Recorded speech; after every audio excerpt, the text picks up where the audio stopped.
Title of the talk is The Foot Washer Who Got Betrayed. Grabe, ka-heavy sa atong talk title. My name is Brother Neil and I'm blessed to be sharing the word with you. And before we go deeper, Before we go deeper and give reverence to the word, let's pray our favorite prayer here at the feast as we say, Today, all of God's love for me. Today I open myself to the unbounded, limitless, overflowing abundance of God's universe. Today I open myself to God's blessings, healing and miracles. Today I open myself to God's word so that I become more like Jesus every day. Today I receive all of God's love for I me. am God's servant. I am God's powerful champion, and because I am blessed, I am blessing the world. In Jesus' name, amen. Thy word is a lamp unto my feet and a light unto my path. And it's gonna take a while, so as you sit down, tell the person beside you, God will speak to you today. God will speak to you today. So we're going to be talking about 3 events from John 13 to 17. So the first event is the foot washing. Second, betrayal. Tanaw balik na si Tukan. Loyal na siya na tao. Praise the Lord. And third is the last speech. Now, let's start with this verse in John 13, 1a. It says, before the feast of Passover, Jesus knew that his hour had come to pass from this world to the Father. So if you've been with us sa mga previous talk, Jesus has been saying na, my hour has not come, my hour has not come. Kung ka-remember mo sa miracle at Cana kanong water into wine, Yes. niya naman siya nga, my time has not come. Why do you concern me with this? Anong problema man ako? My time has not come. And it's a mystery. Lord, what time, what hour have you been talking about? Well, today, we're gonna be talking about that hour. And ask me what? What? That hour means that Jesus is about to do his greatest act, his ultimate expression of love, his total self-giving. Isn't that amazing? And with the foot washing, we're gonna be digging deep with that. And can we show there's a picture of foot washing. I just want to show para contrast na to. So, ang foot washing na picture you're seeing now, it's a very mild picture. Mild na kayo na siya because the reality is, ang foot washing na ato na-remember karon, ang foot washing na remember natin is very ceremonial na. So, once makita sa church, kay limpyo na sila mga tiil. Nagpa-foot spa, nagpa-pedicure, nagpa-limpyo na. Pero in the past, wala bedan. Kung sa mga dirt road, wala pukon, sandals, wala yung foot spa siguro before. Wala yung pedicure. So, literally, when you were washing the feet before, hugaw na siya. Nagtangtang siguro, karon siguro, nagtangtang kayo, kahumon sa iyong tiil. Pero sa una, nagtangtang, mali! Gasan ka po mali. But foot washing was not ceremonial in the past. It was hospitality. When you visit a master's house, hugasan ka ni mong tiil. And dili lang sa kinsa ang hugas sa tiil. There are levels of servants. For example, si servant number 1, siya'y mayordoma, siya'y leader sa mga servants. Si servant number 2, siya'y personal secretary sa master. Servant number 3, siya ang tigluto, tig-garden, tig-plant, or yan ang mga skills. And servant number 4, siya ang tig-limpyo sa hugaw nga tiil. Siya ang mudu sa dirty job. Si servant number 4. And with Jesus washing the feet, wow, means that he became servant number 5. Let's read what happened. From John 13, 2 to 5, it says, so during supper, fully aware that the Father had put everything into his power, and that he had come from God, and was returning to God, he rose from supper and took off his outer garments. He took a towel and tied it around his waist, and he poured water into a basin and began to wash the disciples' feet, and dried them with a towel around his waist. Grabe si Lord. Master si Lord, ha? but he was washing the feet of his disciples. For example, kamo, I'm sure we have some people working here. Kung ato mo sa opisina mo ba, imong supervisor, imong manager, i-greet ka. Oh, good morning. Yung kalit siya lahod. Hugasan ako yung tail. Kung sa may ma-feel ninyo, Shock. I need service. Dahil ka nang, sa ma-feel, mas-shock na, di ba? Like, uy, nagunsa magandira, sir, ma'am, why you washing my feet? Ingana ang reaction sa mga disciples before. And even Peter, nagdating nga si Peter, no, Lord, ano, hugasan mo yung tail, you're our master and you are doing a number 4, job of a number 4 servant. Because Jesus loves you to the very end, even becoming servant number 4 to show His love for you. Brothers and sisters, that is also our big message for today. Jesus loves you to the very end. Grabe. Inay mo tapad, Jesus loves you to the very end. Jesus loves you to the very end. So di ba, nag-foot washing na. Na-shock si Peter. So Lord, ayaw Lord, naunsa mga Lord, master mga. And this is what the Lord said. He said, you do not understand what I am doing now, but later, you will. Wa ka kasabot, Peter, na sige buhat ako karon, pero makasabot na ka. Unya. And this is what the Lord was trying to do. We go to the verse? Yes. This is what Jesus was trying to do in John 13:12-16. Do you realize what I have done for you? You call me teacher and master, and rightly so, for indeed I am. If I, therefore, the master and teacher, have washed your feet, you ought to wash one another's. I have given you a model to follow, so that as I have done for you, you should also do. Amen, amen, I say to you, no slave is greater than his master, nor any messenger greater than the one who sent him. So Jesus was actually wanting to change the social status in the past. He wanted the powerful to serve the powerless. He wanted people with kind of a seniority. He wanted them to become servants. He wanted servant leadership. He set an example na siya ang master, but he served his disciples. He was doing the job of servant number 4. So, to put in context, murag nibasa ko ani, it's like, wala mo kasabot. Okay, we were not there during his time. So let's break it down into our own stories. So, something happened, diba? Washing the feet. Something happened, the event. Wala kasabot si Peter, wala kasabot. But Jesus was wanting change. So that's why he did the event. So again, something happened, wala ta kasabot, but Jesus was wanting change. Now, I want to share a personal story, and I think it's very fitting no kay happy naman ta December. Kinsa mga nagtrabaho diri? Working class. Bata pa na. Working class. Praise the Lord. Unsa may usually mahitabo sa December? Diri, unsa mahitabo usually mahitabo basta December na. Christmas party, diri. Christmas bonus, amen, diri. Wala yung mahitabo December? Parting maayo. 13 months, di ba? 13 months! Pero di ta malimot. Submit po niyo resignation sa ato mga kumpanya. January, but sorry, the effectivity date man, December 1 to January 1st. And, ano sa'yo mata diri? I also did that last year. Ito ba yan? Ay mo nagplano din. No. I also did that last year, so akong gihimo kay sakto ka ba? Akong gibuhat January, para February na may trabaho kay bills man. Countdown na sa bills. So ako effectivity was like February 1st. I resigned. Yeah, confident ko, Lord, I will resign. I'm serving you. I trust you. I know taga ako na mong trabaho. Ni-specify ko, Lord, mauna akong ganang trabaho, Lord. Monday to Friday work, morning shift, 9 to 6 or 10 to 7. Okay na ako na, Lord. Weekend lang akong off. Saturday, Sunday para ako serve. Morning sweldo, nga. I was so faithful. I was so confident. Pero ang naitabo, wala akong madawat ng trabaho dahil pag-apply na ako sa few companies. Nag-wait ko months.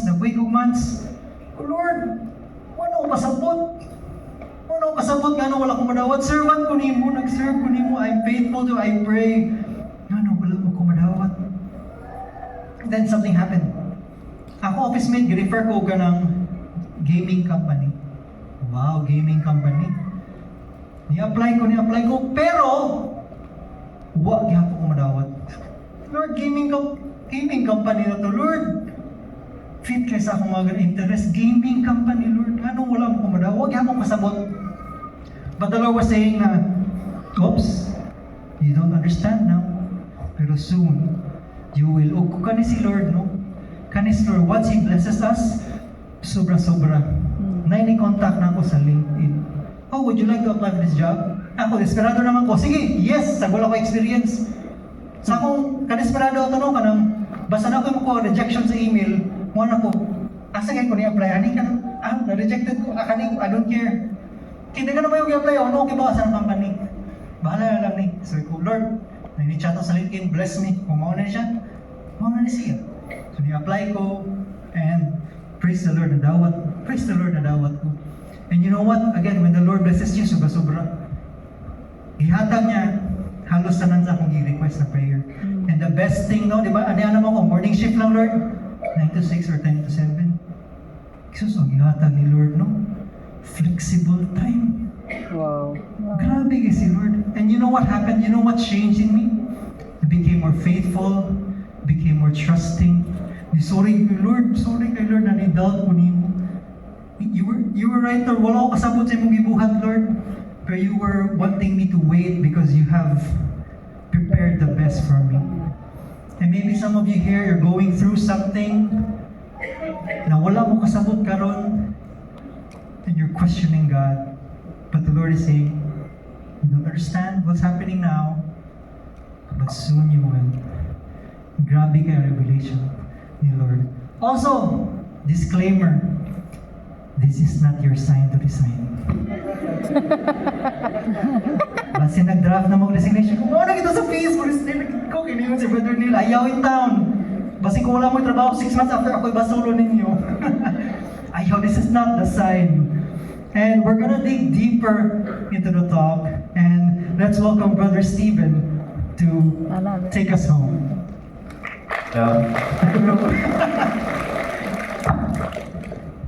Ano bakbakan si Brother Nick?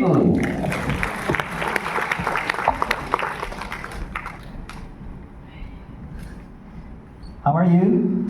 Good. How are you? Come here, Good. stand. Kaya marag...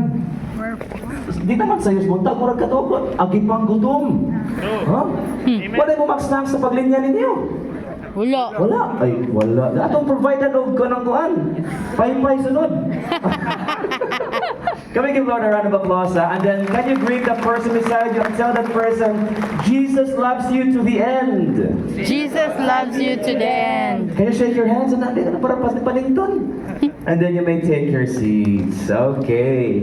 So again, Jesus did we had three events aning talk, and this talk is spanning 5 chapters from chapter 13 to 17, because as what Brother Neil said, Jesus already said that his time, his hour has come. He mentioned many times about the hour, pero coming pa, wala pa, basta na akong dilipan akong hour. But karon, at this time, Jesus said, my hour has come. And all the other previous signs we've talked about in the previous talks were all pointing to this hour. The hour is the 7th sign in the Gospel of John. Are you following? So again, the first thing that he did was, Jesus, kanano, iyang giwash ang feet ni sa mga disciples. The second thing he did is, Jesus loved Judas to the end. Because part of the disciples or the apostles was Judas. Inahudas. Judas. Or what yung gihapon yun? Inahudas! Judas. Tanawang na si mong tupad. Makaingon ka kanang tawahan na natin ay murag magpakahudas nga tao sa iyang karing kinabuhi. No? Nakasumay na siyang gibetray siguro siya. Amen? Katong mga single and available, no, maybe you've experienced being betrayed at one point, no? Kanang gisin lang ka, no, kanang gi-ghost pa jud ka, bisag din na November 1, gi-ghost ka, no? Bisag Pasko na di. Are you following? So Jesus knew that Judas was going to betray him. But still, Jesus honored Judas? In 3 ways. How many ways? 3. The first one, let's show that slide, no? Jesus washed the feet of Judas. Wala sa way nga pag iyang gipalas si Judas. Ya pagabot niya mo ato na tayo napakulor hurot na ang tubig, sorry, no? Ay, sorry, napakulor at ihugaw na hugaw. Kung ako kung hugasan, mas mahugaw pa imong tingil sa akong or ay naya po. Wala siya ninana, no? Inana kita sa itong mga hudas na kaila, no? Kung pwede din na ito tatlo, wala ato na kalimtan, amen? And it's natural because mga tao man ta. But the Lord showed how to love other people. Nga even if gibaw siya as the second person of the Trinity, He knew His force. He knew that Judas was gonna betray Him, and yet He washed the feet of Judas. Number 2, He made him sit beside Him at the Last Supper. We all think that si Saint John mo ay the beloved mo ay tupad ni Lord, pero usa na din kasayad si Lord. Duhaman, the other side was Judas. And you know nga kung imbitaron ka, kunyari na ay kasal, isa na ka na kasal, reception. Kanang di kasal na reception, di mo attend sa misa, sa reception na mo attend. Isang kamot. Huwag mo ka-attend, isang kamot ba? I wanna see if you're still alive and awake. Kisa na ka-attend ng reception, isang kamot. Oh, praise the Lord, no? Di ba naman yung presidential table, ang husband and wife, ang newlywed, right? Yes. Imagine na lang, usually it doesn't happen. I don't know if it happens na. But just imagine, ipa-announce sa MC, no? Okay, atong one of the most special people in our reception is this, ikaw. Nagipatawag ka nga, tupari ang bride o groom, magkaon mo diha. Ano, appeal dyan ka? Ikaw may, appeal mo ka, no? Meaning, special. Child. The highest position of honor in a banquet is the place nearest the host. But Jesus knew He's gonna betray Judas, no? But anong gibalin ko kaya niya tupad niya? And third was, instead of someone else giving Jesus bread, Jesus was the one who gave him bread. Are you following? Yes. So instead na ang sulugoon or ang sumusunod mo ay nihatag sa iyang master, ang master na noon ang nihatag ni Judas. So to the very end, this is how Jesus loved Judas to the very end. He saw the goodness in Judas, which is what He sees in us always. Karon, the Lord is looking at you right now. Can you feel His gaze at you? Nagitanaw mo ni Lord karon. Can you close your eyes? Close your eyes, close your eyes. And just imagine the Lord however you want to imagine Him, and imagine Him looking at you right now.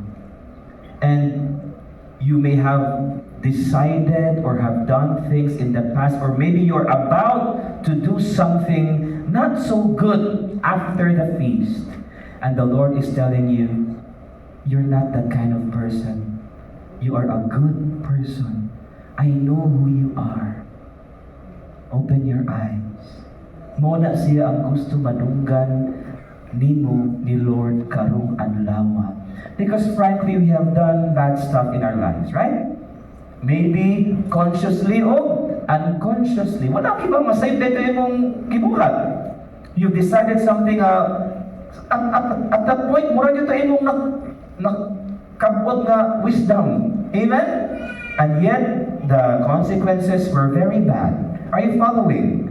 But the Lord is telling you right now, you are good. Ingnayin mo tupad, the Lord is telling you, you are good. Ingnayin mo tupad, you are good. Basta nakalimot You na. are good. You are good. You are good. Amen? Yes. But, muna siya, even though Jesus saw Judas as good, kung sa inahitabo, we know the story sa inahitabo. Let's see that when He dipped the morsel, that slide, He took the morsel and He dipped together with Jesus the morsel. He took it and He left at once, and it was night. We know the story after Judas went out from the Last Supper venue, nga naman, so that he would finally put into fruition what he planned. which is to talk to the Pharisees, to talk to the priests, and betray Jesus. For how many pieces of silver? How many pieces of silver? Oh, you read na anak nagto, no? Assignment na ninyo, no? Dawat sa bayad para iyang i-betray ang Ginoo. Kung sa akong point ani, tanawang na ako sa mong tupad. Di ba good? Right? Tanawa. Di-up and down.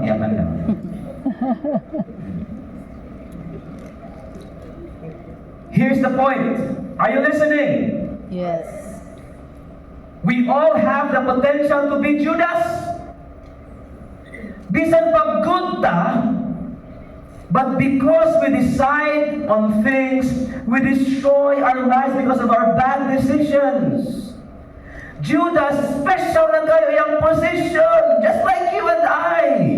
We may be sitting right next to the master, and the master is saying, you are good in anika, what you plan, I know what you're planning, di na ka mubayad sa imong utang, nga imo na, no? Kibaw ko nga, imo na tong, i-ghost na to nimo siya, kibaw ko nga, imo na tong, mamakak na ka, kibaw ko nga, imo na tong, whatever you wanna plan to do nga bad, God knows it, and He's saying, no, you are good. That's why you're seated beside me, because I know you are good. I see your goodness. Pero, kung mo decide kaya punta ka magawa sa presensya sa Ginoo and go into the night, it's on us na. Amen? Ang nakalindot lang mga Katoliko, Christians, we can always go back to Jesus. We can always go to confession and God will restore our relationship with Him. Amen? In the darkness, may mga tao na nadyo ko sa kangit-ngit, bro. I don't know what to do. Ikapoy na ko pangapaan ni bro. Wala nadyo ko mo ng bati pa na ko mga decisions. Kaya okay, bawas mo ay kahayag, bro. But we know that in the darkness of our crisis, that's where the light will shine. Amen? Just like Judas, tupad na siya sa kahayag man. Ni-choose yung gyapon siya nga mo, gawas nga to sa kangit-ngit. I know some of you here may have done that in the past. You know what happened.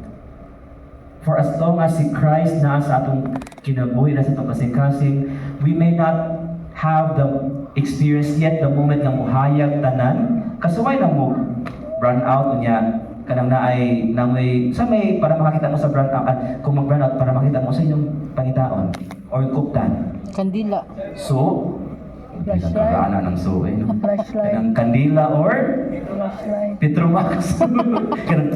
Kanang anaon sa pa? Or Flashlight. flashlight na lang, no? Flashlight sa imong cellphone.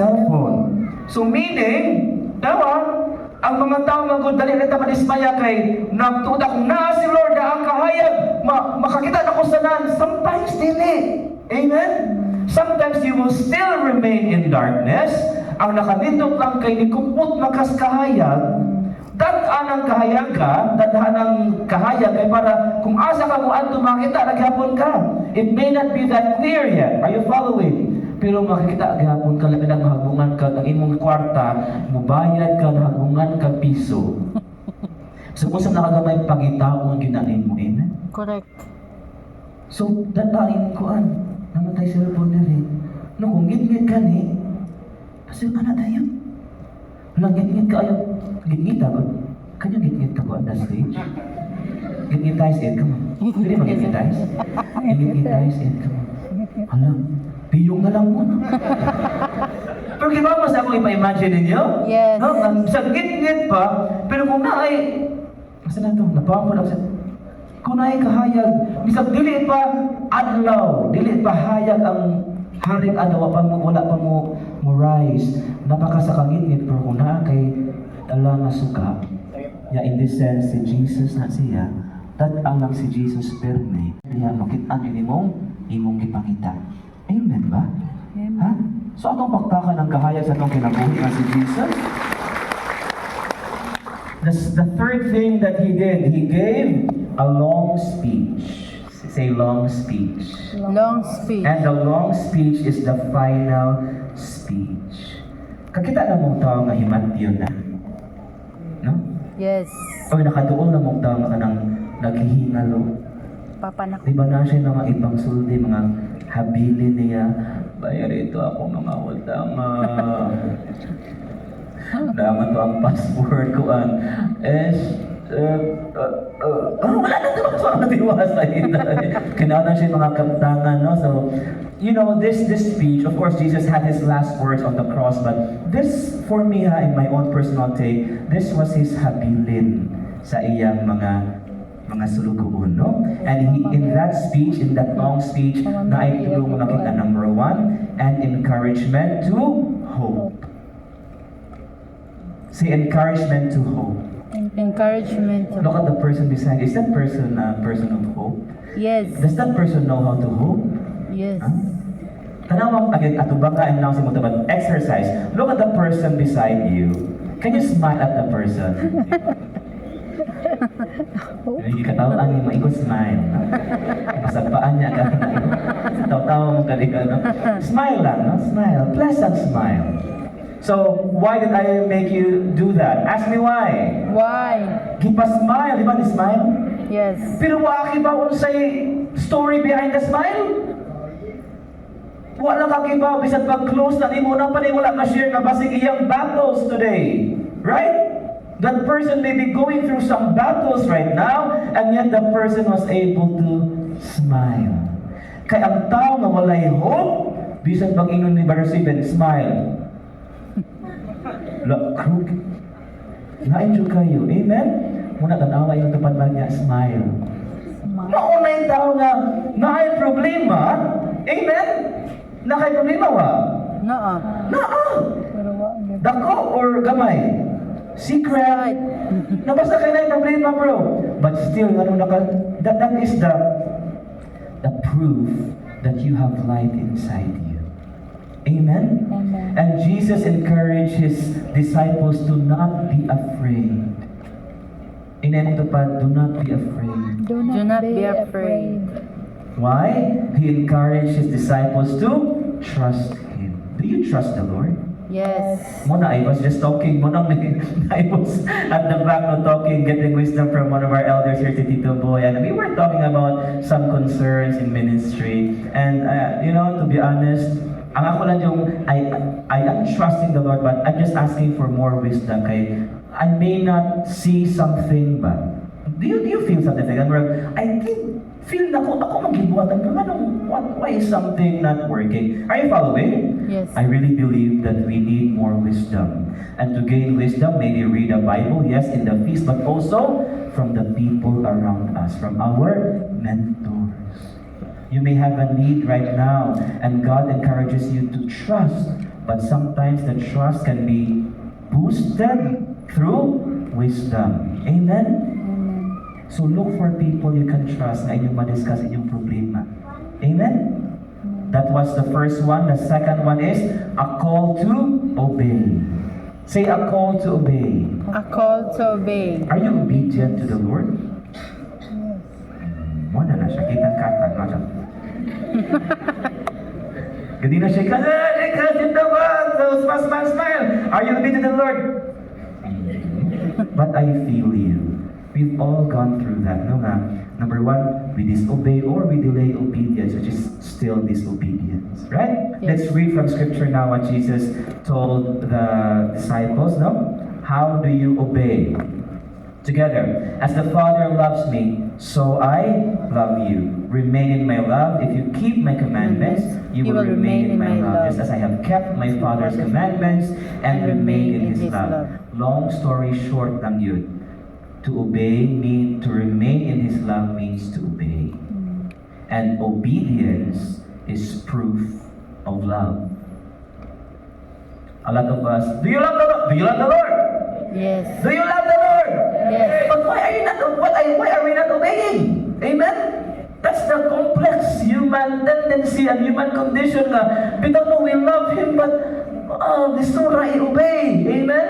If you feel like that, praise the Lord, nakadali because pari-pariha lang ta. Amen?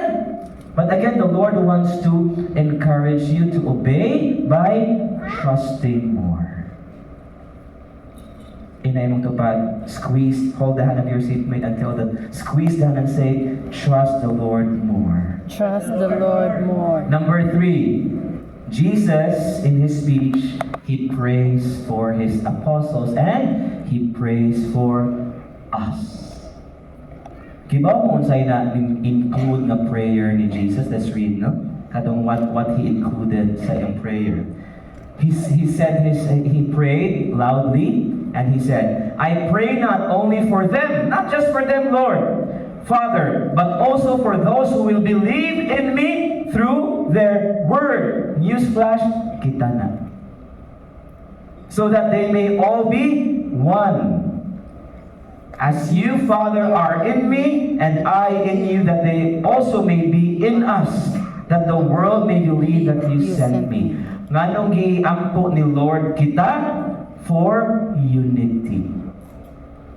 Say unity. Unity. How do we arrive at unity? Do you want unity? Yes. Diba yung to sa Psalms, blessed are our brothers who dwell in unity, for there the Lord commands His blessings. So dinood na, kung naay unity, nag-ong-ong ra yun na, nagdigday mong liko, nanay naghuwag na blessing. Do you want to receive blessings from the Lord? Yes. We should dwell in unity. How do we have unity? By following what the Master did, to wash feet. Ay. Sabon man na bro, man sapatos man ni sila bro. Let's all stand before we end. Means to serve others. Kana lang yun. And we have to be indiscriminate. In the same way nga bisag kibaw atong Ginoo nga kani si Judas na ibuhaton nga mulid sa iyang pagkamatay. But si Jesus washed. He didn't make any fuss about Judas anymore. Right? That is our model right now. I know you have a lot of difficult people siguro in your lives, or maybe you are that difficult person. Pray for the people around you na they will also be graced by God with the blessing and the encouragement to wash your feet as well. Amen? So as we worship God some more, we lift ourselves to Jesus and we ask for the grace, for the strength na bisag lisod mo-obey ta sa iyang mando na manghugas og tiil to serve people we love and we don't love. We need the grace of God for both instances. Amen? Let's put a hand over our chest. We pray, Lord Jesus, Lord Jesus, I want to worship you. I want to worship you. Give me the grace Give me the grace to follow you, to follow you, to remain in your love. to remain in your love. You deserve to be praised. To be By friends me. by me. This I pray This I pray in your name. in your name. Amen. Amen.